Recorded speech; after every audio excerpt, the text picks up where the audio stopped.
पूरा क्रेडिट तो भोला कमी गे कबर पर लिखल मधुबनी गे पीकोर छोरा चेल में गांजा पीकोर छोरा चेल में गांजा ज्यादा ने देखब हीरो पानी रे हाँ पूरा क्रेडिट तो भोला कमी गे कबर पर लिखल मधुबनी गे अच्छा पूरा क्रेडिट तो भोला कमी गे कबर पर लिखल मधुबनी गे बक नहीं कर अमूल रिकॉर्डिंग स्टूडियो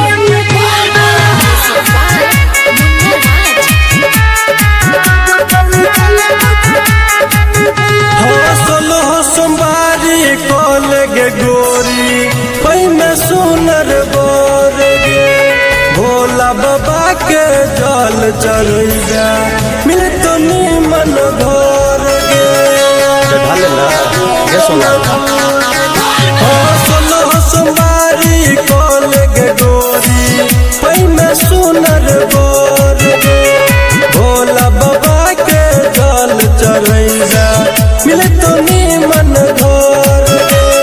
गेरुआ रंग के सरिया रे छोरा गेरुआ रंग के सरिया रे छोरा किनेला में छोए मानी रे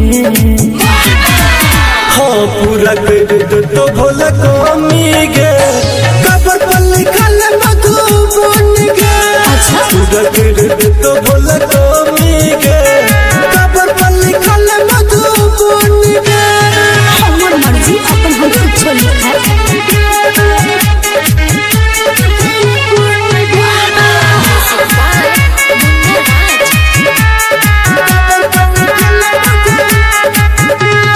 सब दुख तो हर हैरिल तो गे बाबा भोले दानी गे हमरा संगे चल गे देवघर हो तो काम आसानी गे